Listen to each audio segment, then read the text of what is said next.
नमस्कार दोस्तों, हाजिर हूँ मैं आपके सामने फिर दोबारा एक नई कविता नए शीर्षक को लेकर के।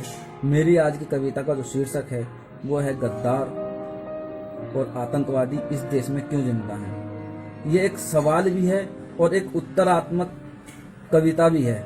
दोस्तों ये सुनिए, अगर आपको सही लगता है तो शेयर जरूर कीजिए और अगर आपको सही नहीं लगता है तो कमेंट में जरूर बताइए कि इस कविता में क्या गलत मैंने कहा है।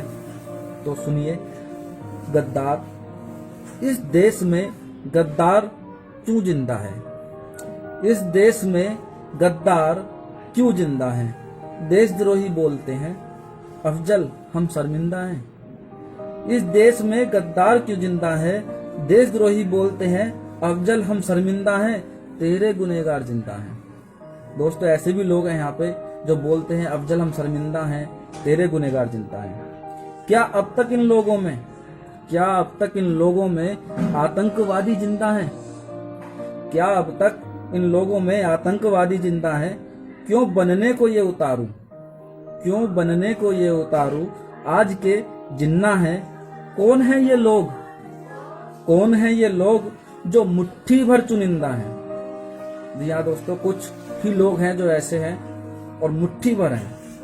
कैसे इनके कारण आतंकवादी जिंदा हैं? ये बहुत बड़ा सवाल है, कैसे इनके कारण आतंकवादी जिंदा है। मुझे क्या लगता है दोस्तों, मेरे विचार सुनिए, अगर आपको सही लगे तो शेयर जरूर कीजिए। इस देश में गद्दार क्यों जिंदा है? मुझे क्या लगता है, इस देश में गद्दार क्यों जिंदा है? यहाँ शरण देने वाले और डरने वाले दोनों के दोनों जिंदा हैं। यहाँ शरण देने वाले और डरने वाले दोनों के दोनों जिंदा हैं। अब एक लाइन पे थोड़ी नजर डालिए। मॉडर्न मुगल और हाईटेक जयचंद बने देश का फंदा है। आतंकी सोच का खेल ये बहुत गंदा है। देश का अन्न खाकर ईमान की कब्र खोद रहा बंदा है। देश का अन्न खाकर ईमान की कब्र खोद रहा बंदा है।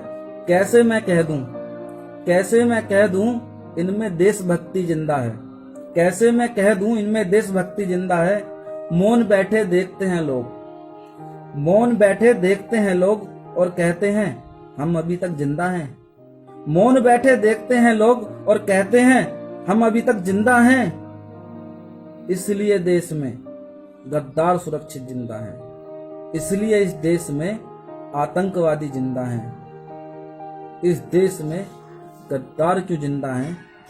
उत्तर और प्रश्न दोनों इसमें चुनिंदा हैं। प्लीज दोस्तों, अगर अच्छी लगे तो शेयर जरूर करना। धन्यवाद।